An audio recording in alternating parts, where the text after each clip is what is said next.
संविधान का अनुच्छेद 19(1)डी का विषय यह है कि भारत के प्रत्येक नागरिक को भारत के राज्य क्षेत्र में सर्वत्र आबाद रूप से संचरण करने का अधिकार प्रदान करता है।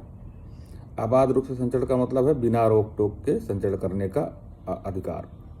अर्थात आर्टिकल 19(1)डी ये कहता है कि भारत के प्रत्येक नागरिक को यह अधिकार है कि वह भारत के एक राज्य क्षेत्र से दूसरे राज्य क्षेत्र में या एक ही राज्य क्षेत्र के एक स्थान से दूसरे स्थान में पर बिना किसी रोक टोक के आने जाने का स्वतंत्रता प्रदान करता है या बिना रोक टोक के आने जाने की स्वतंत्रता उनको दी गई है।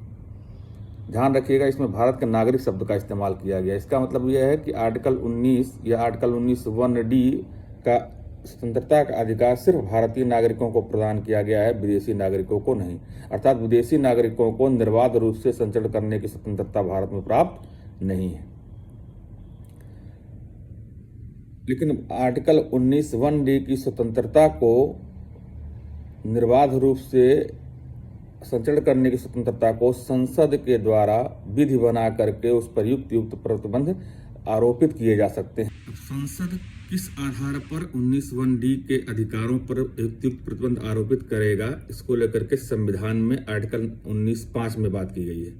मतलब यह है कि आर्टिकल 19(1)डी का अपवाद आर्टिकल 19(5). आर्टिकल 19(5) ये संसद को अधिकार देता है कि संसद विधि द्वारा आर्टिकल 19(1)डी के तहत दिए गए स्वतंत्रता के अधिकार पर युक्त प्रतिबंध आरोपित कर सकता है। कब?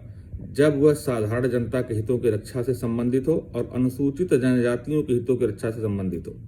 अर्थात साधारण जनता के हितों की रक्षा हेतु और अनुसूचित जनजातियों की हितों की रक्षा को ध्यान में रखते हुए उनकी सुरक्षा हेतु संसद विधि द्वारा आर्टिकल 19(1)डी के स्वतंत्रता के अधिकार पर युक्त प्रतिबंध आरोपित कर सकती है। साथ ही न्यायालय के अनुसार किसी सेक्स वर्कर या एड्स पीड़ित या पेशेवर अपराधी के आबाद संचरण पर साधारण जनता के हितों की सुरक्षा को ध्यान में रखते हुए प्रतिबंध आरोपित किए जा सकते हैं। तो ये आर्टिकल 19(1)डी और आर्टिकल 19(1)डी के अपवाद के रूप में आर्टिकल 19(5) की व्याख्या थी, जो हमने आपको संक्षिप्त रूप में बताई है। आगे हम चर्चा करेंगे आर्टिकल 19(1)ई और उसके अपवादों की। धन्यवाद।